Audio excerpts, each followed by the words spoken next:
오늘은 여러분과 함께 부름받아 나선 이 몸, 이따가 우리 예배 후에 드릴 찬양도 같은 제목의 찬양인데요. 하나님께서 우리를 하나님의 일꾼으로, 하나님의 백성으로, 하나님의 교회의 직분자로 부르신 줄로 믿습니다. 그 때문에 지금까지 저희 교회는 정말 이렇게 부름받은 하나님의 백성들, 권속들의 헌신으로서 교회가 아름답게 지금까지 성장해 왔죠. 물론 지난 2년 반 동안 코로나로 인하여서 많은 사역들이 중단되고 또 멈출 수밖에 없는 그런 상황이 우리는 마주하게 되었습니다. 그럴 때 많은 분들이 속상했을 것 같아요. 더 이상 2년 동안 교회에 모이는 것도, 예배 드리는 것도, 봉사도 안 되니까 많은 분들이 마음의 속상함과 서운함이 많았을 거라고 생각됩니다. 그러나 또한 이제 2년 반이라는 시간이 그만큼 시간이 흐르고 우리의 몸도 이제는 그 이미 멈추고 또한 잠시 중단된 삶에 적응한 나머지 이제 새롭게 다시 봉사를 회복하고 사역을 회복하려고 하니까 마음이 원이로되 육신이 잘 안 따라주는 것도 현실인 것을 우리는 부인할 수 없습니다. 그리고 분명한 것은 또한 2년 전보다 우리의 건강도, 대부분 성도님들의 건강도, 또 환경도 2년 전과 또 많이 바뀌었기 때문에 쉽게 다시 봉사의 자리로, 섬김의 자리로 간다는 것은 그렇게 우리 가운데 많이 이루어지고 쉽게 이루어지는 것은 같지 않습니다. 저는 오늘 말씀을 통하여서 무엇보다도 하나님께서 우리를 불러주셨으니, 하나님이 우리와 함께 하시니, 하나님의 마음이 안 바뀌었다면, 하나님의 뜻이 여전하다면 우리 또한 역시 그 하나님의 마음을 품고 하나님 뜻 가운데서 다시 하나님을 기쁘게 해드리는 그 사역을 회복할 수 있는 줄로 믿습니다. 그래서 그 말씀을 오늘 여러분들과 함께 나누고자 오늘 본문을 정했는데요. 우리는 잘 알고 있습니다. 오늘 출애굽기 3장 하나님은 모세, 80세 되는 모세를 부르시죠. 호렙산에서 모세가 양떼를 지금 치고 있는데 하나님이 부릅니다. 모세야, 모세야. 모세는 놀랍니다. 정말 그 가시 떨기나무가 왜 불은 붙었는데 타지 않는가? 그것이 호기심에 다가갔는데 하나님은 가까이 오지 말라. 내 발에서 신을 벗으라. 하나님 말씀하십니다. 그리고 그 뒤에 이야기들을 우리는 잘 알고 있습니다. 하나님께서 내가 내 백성의 지금 애굽에 당하는 모든 고난을 내가 보고 또 그들의 신음소리를 듣고 그리고 그들의 곤고함을 내가 알기 때문에 너를 보내서 그들을 구원하고자 한다. 물론 모세는 여러분처럼 부름받아 나선 이 몸 어디든지 가오리다 이렇게 선뜻 나서지 않았습니다. 모세는 여러 가지의 이야기를 하죠. 계속 소극적으로 하나님의 그 부르심에 대해서 피합니다. 어쩌면 모세의 마음에는 서운함과 섭섭함이, 하나님을 향한 조금의 그 원망함이 있었을 것 같기도 합니다. 40년 전에 내가 혈기가 왕성하고 힘이 넘칠 때, 이 민족을 위해서 무언가를 해보고 싶을 때, 그때 하나님은 어디에 계셨나요? 그리고 지금 나는 40년 양머리를 하고 이미 이제는 더 이상 큰 꿈도 없고 비전도 없고 그냥 지금으로 만족하고 있는 이때에 왜 하필 이때 나를 부르십니까? 그래서였는지 모세는 거절합니다. 내가 어떻게 바로 앞에 설 수가 있습니까? 하나님, 저 전과자예요. 가면 잡힙니다. 그리고 하나님 아시잖아요. 저 이제 80세입니다. 지팡이를 짚고야만 다닐 수 있습니다. 물론 나중에 120세까지 모세는 출입에 전혀 지장 없다고 얘기하였지만, 그러나 분명 40년 전과 비해서 그는 이미 이제는 기력이 쇠한 것은 분명합니다. 그리고 모세는 입술이 둔하여 말을 잘못한다고 합니다. 실제로 좀 그랬을 가능성도 있습니다. 그러나 하나님은 포기하지 않죠. 심지어 나중에 화를 내면서까지 하나님은 모세를 끝내 보냅니다.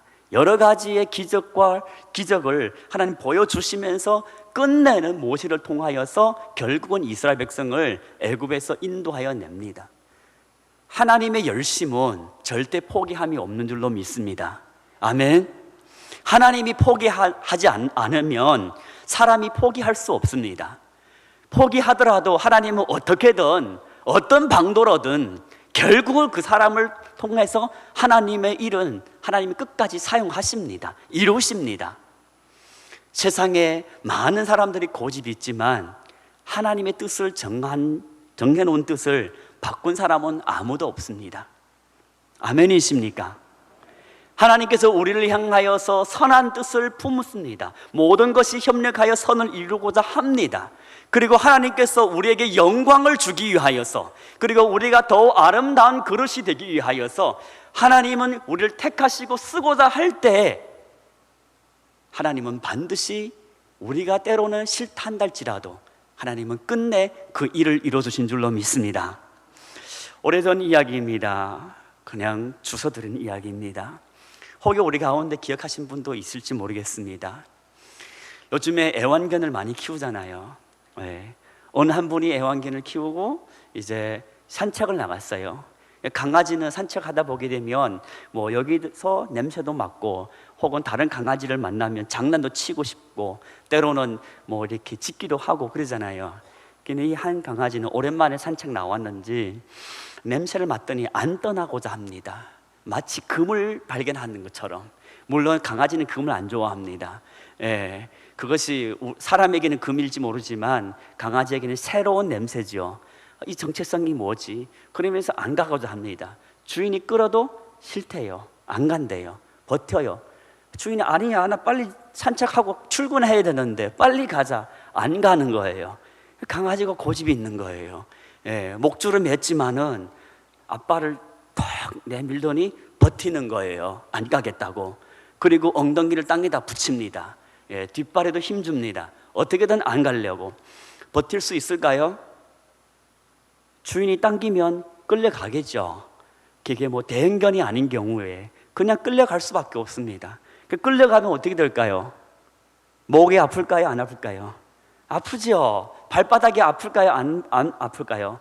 아픕니다. 그거 보고 결국은 끌려갑니다. 그거 보고 개고생이라고 합니다.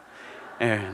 어차피 갈 거 처음부터 그냥 가면 고생 안 하는데 하나님의 손에 붙들림 받은 사람, 하나님이 쓰시겠다는데 하나님이 좋은 것을 영광의 자리로 천국에서 아름다운 면류관을 주고자 우리를 쓰시겠다는데 내가 지금 바쁘다고 지금 힘들다고 아무리 핑계 대서 소용없습니다.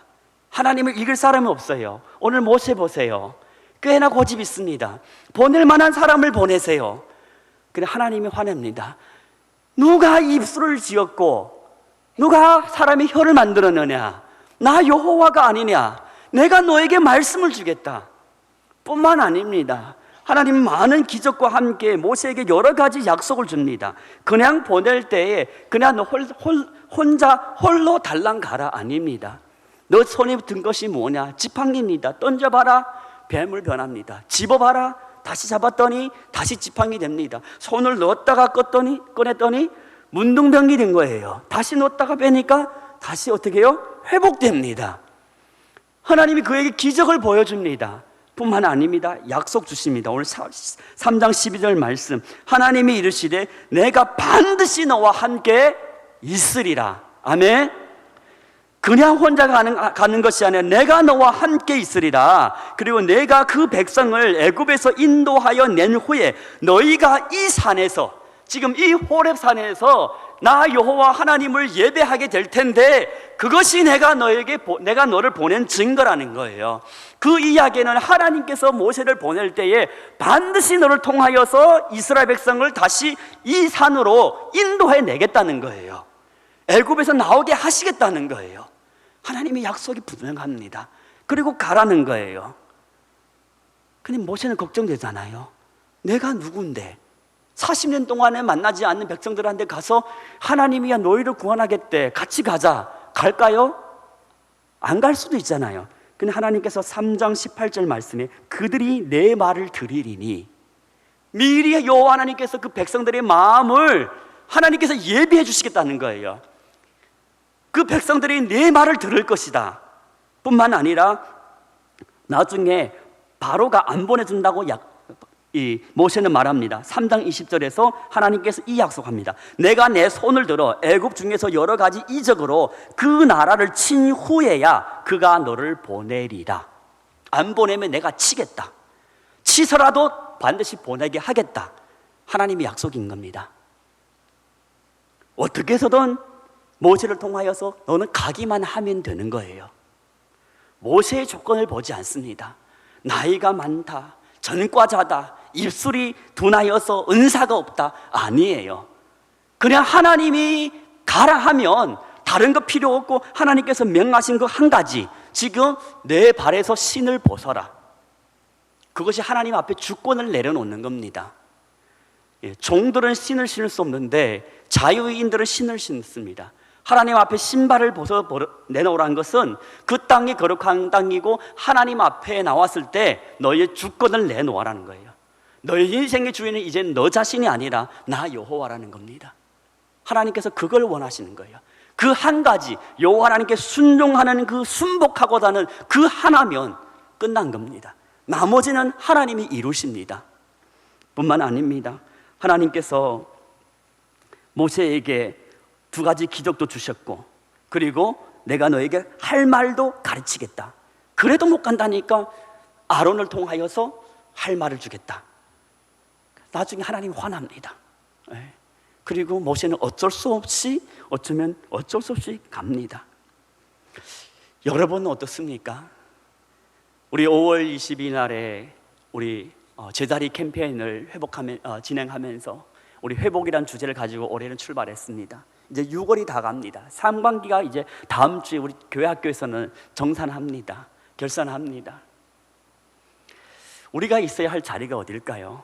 하나님은 모세가 있어야 할 자리, 애굽으로 가서 그 백성들에게 하나님 말씀을 전하는 겁니다. 그리고 하나님의 백성들을 인도해 내는 겁니다. 하나님 우리를 어디로 부르셨을까요? 하나님께서 우리에게 직분을 주셨을 때, 우리에게 어떤 봉사의 자리를 주셨을 때 하나님께서는 우리가 그 자리에 있기를 소망합니다. 우리가 잘하고 못하고가 아닙니다. 우리가 얼마나 능력이 있어서가 아닙니다. 중요한 것은 내가 보낸 그 자리에 네가 있기를 원하는가입니다. 오래전에 어떤 목사님의 간증을 들었습니다. 천국에 갔더니 어떤 목사님이 가장 상을 많이 받았더라 합니다. 너무 부러워서 예수님께 물었답니다. 예수님 어떻게 저 목사님 저렇게 많은 상을 받습니까? 했더니 예수님 하시는 말씀이, 저 목사는 낙도에 가서 목회를 하는 와중에 수십 번씩 도망치고 싶었대요. 그 통통이 배를 하고 토요일 날에 주일 맞기 전에 토요일 날에 그 통통배를 타고 나왔다가 절반 와서 심리도 못 가고 발병 난간 아니고 다시 배를 돌려서 다시 교회로 돌아가고, 그렇게 수십 번을 했답니다. 수십 년 동안 목회를 하는 가운데. 왜냐하면 그 낙도에는 이제는 젊은이들은 없고 새로 태어난 아이들 없고 뭐 이렇게 돌잔치도 없고 결혼식도 없고, 그냥 남는 것은 그냥 얼마 남지 않는 그 선민들의 그냥 이제 나중에 그냥 장례를 치르고, 그냥 할아버지 할머니들과 같이 있으니까 답답하지요. 교회는 부흥이 안 되고 생계도 어쩌면 위협을 받고 떠나고 싶은 마음은 정말 굴뚝 같은데, 그러나 하나님께서 나를 그곳에 보냈는데 그걸 생각하면 도망치고 싶은 마음도 있는 한면, 인간적으로 또한 한면으로는 하나님께 다시 순종해서 그 자리에 가 있는 겁니다. 그래서 예수님이 그 모습을 기뻐하는 거예요. 우리 인생의 연약함을 주님께서는 충분히 채워내 주시는 줄로 믿습니다. 우리가 피곤하고 힘들고 세상살이 힘든 거 주님이 왜 모르시겠습니까? 그럼에도 불구하고 내가 맡겨놓은 그 사명의 자리, 내가 너에게 맡겨주신 그 직분의 자리, 그 자리에 있을 때 주님은 우리를 기뻐하시는 줄로 믿습니다. 오늘 하나님께서 모세를 그 자리로 부르시는 겁니다. 그리고 하나님의 마음을 모세가 하나님의 마음을 품기를 하나님은 원하십니다. 오늘 말씀 7절 보니까 여호와께서 이르시되 내가 애굽에 있는 내 백성의 고통을 어떻게 해요? 하나님은 분명히 보고 그들이 그들의 감독자로 말미암아 부르짖음을 듣고 근심을 알고, 하나님은 어떻게 해요? 보고 듣고 알고 계신다는 거예요. 하나님의 백성이 무엇이 필요한지 하나님은 알고 있는데 모세는 양무리만 하느라고 그것을 모르는 거예요. 우리가 우리의 삶에, 내 삶에만 집중되다 보게 되면 하나님의 몸된 교회가 무엇이 필요하고 이 나라 가운데 하나님께서 무엇을 이루시고 다는지 그것을 놓칠 때가 많다는 겁니다. 그러나 우리가 그 사명의 자리로 돌아갈 때 하나님의 마음을 품게 된다면 그 하나님의 마음으로 정말 하나님의 공동체에 무엇이 필요한지, 내 자리가 어디에 있는지를 우리는 알 수가 있습니다. 그리고 그 마음을 품을 때 진실로 우리는 억질로 끌려가는 것이 아니라 기쁨으로, 때로는 고난을 당하면서, 때로는 억울함을 당하면서, 때로는 순교를 당하더라도 기쁨으로 그 자리에서 충성을 끝까지 할 수 있는 것입니다. 저는 오늘 저와 여러분의 삶에 다시 한번 하나님의 마음, 하나님께서 하나님의 백성들을 바라볼 때 그 고통과 그 근심을 알고 있고 그 모든 것을 듣고 보고 있다는 것을, 그 마음을 우리 또한 하나님을 통하여서 하나님의 눈으로, 하나님의 귀로 우리가 듣고 보고 느끼는 은혜가 있기를 예수님의 이름으로 축원을 드립니다. 그리고 하나님께서 이제 내가 너를 바로에게 보내어 너에게 내 백성, 하나님의 백성을 하나님께서 인도해내겠다는 겁니다. 궁극적으로는 하나님께서 하나님의 백성들을 구원하시겠다는 겁니다. 이 일에 하나님께서 모세를 그저 사용할 뿐입니다.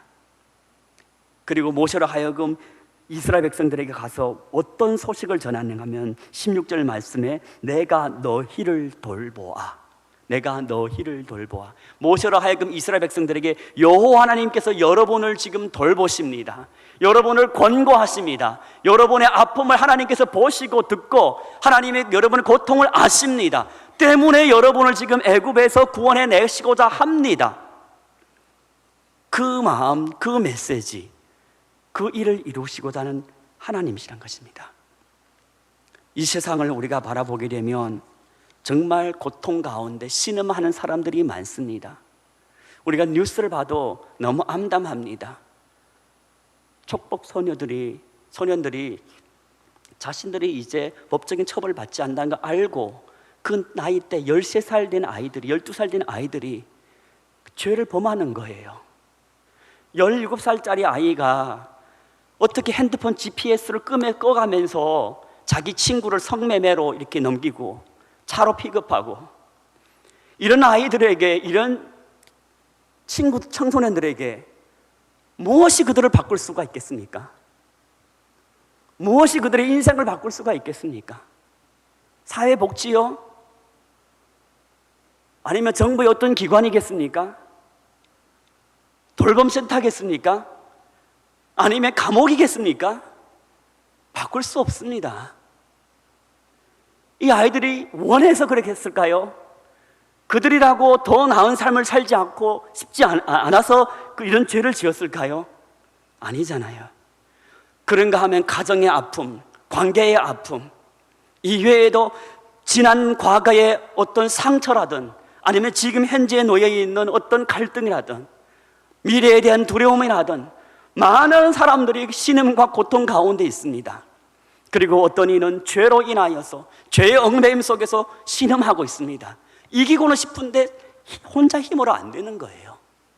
마약을 끊고 싶고 도박을 내려놓고 싶고 정말 이 세상에 있는 그 도덕적으로든 윤리적으로든 가정에 상처를 주는 그 모든 것을 내려놓고 싶어도 할 수 없는 거예요. 본인의 힘으로. 소망이 어디 있겠어요? 오늘 16절 말씀에 하나님께서 모세로 하여금 이스라엘 백성에게 전하란 그 말씀 속에 있습니다. 여호와 하나님께서 너희를 권고하고 돌보신다. 하나님께서 너를 사랑하신다. 하나님께서 너에게 관심이 있고 하나님은 너를 주목하고 하나님은 너에게 관심이 있고 너를 사랑하신다.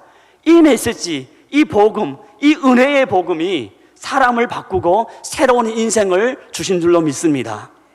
다른 것으로 할 수 없습니다. 율법으로 아무리 내 자녀라도 혼내고 호되게 혼내봐요. 바뀌어요? 안 바뀝니다. 그때뿐입니다. 사춘기가 되고 힘이 있으면 반드시 반항합니다. 은혜입니다. 대하는 사랑입니다. 하나님께서 너에게 관심이 있고 하나님께서 너를 주목하고 하나님이 너를 돌보신다. 그런데 그것을 누가 전하는가입니다. 교회 안에 여러 가지 사역을 통하여서 그냥 그 일 자체가 아니잖아요. 그 봉사를 통하여서 그 섬김을 통하여서 누군가에게 진실한 그리스도의 사랑이 우리 머릿속으로 그냥 알고만 있는 것이 아니라 나 이 부족한 그릇이지만 이 그릇을 통하여서 그리스도의 사랑이 전해진다면 그곳에서는 하나님의 역사가 일어나는 줄로 믿습니다. 성령 하나님이 역사하십니다. 오늘날 우리는 이 복음에 대해서 너무 잘 알고 있는 나머지 때로는 내 가슴에 답답하고 때로는 내 가슴이 냉랭하여서 아무런 감각이 없을 때도 많아요. 그러나 이 복음을 가지고 누군가에게 실천한다면 그 힘, 그 파워, 그 능력은 사람을 바꾸고 한 교회를 바꾸고 한 세대를 바꾸는 줄로 믿습니다. 저는 오늘 이 말씀을 통하여서 사랑하는 우리 지혜 가족 여러분, 하나님께서 우리를 부르신 그 자리, 우리가 그 자리에 돌아가서 하나님께서 이 땅을 돌보시고 우리 공동체를 돌보시고 나를 통하여서 그 메시지를 전하고 입술로 전하고 내 삶으로 보여준다는 것을 기억하면서 우리 가운데 우리의 자리에서 우리의 사명을 끝까지 잘 감당하는 저와 여러분 되기를 예수님의 이름으로 축복드립니다. 하나님께서 왜 모세를 불렀을까요? 다름이 아닙니다. 이스라엘 백성을 구원하기인 겁니다. 우리를 왜 불렀을까요? 주어진 사명을 잘 감당하기 위한 것입니다. 우리가 감당할 때 분명히 변화가 있습니다. 제가 중국에 있을 때에 저희 교회 집사님입니다. 거의 7년, 8년 만에 집사 임명을 했습니다. 그 전에도 한 번 했고 정말 심사숙고하고 집사 직분을 이제 했습니다. 근데 뒤돌아보게 되면 너무너무 감사한데 그 중에 한 분의 간증이라면 이분은 돈을 잘 벌어요. 너무너무 잘 벌어요. 회사도 잘 되고 그리고 이렇게 부동산 하나 어쩌다가 사면 오르고 돈 너무 잘 벌어요. 그 전에 하나님 만나기 전에는 그냥 성탄절 한 번, 1년에 한 번, 2번 생각나면 교회 가고 1년에 5손가락 안으로 그냥 교회 갔대요. 그냥. 그런데 제자 훈련하고 교육장 이렇게 소그룹 모임하고 그냥 교회에서 이제 봉사를 시작하니까 사람이 바뀌는 거예요. 사명이 있으니까 공동체와 계속 같이 만나고 접하고 말씀 속에 이 하나님의 교회 가운데 계속 있으니까 사람이 변하는 거예요. 그 전에는 주말이면 200km 떨어진 데 가서 마작, 중국 마작, 우리 한국 치면 화투, 즐겨요. 아침부터 합니다. 점심엔 짜장면 같은 거 시켜서 먹고 오후에 또 합니다.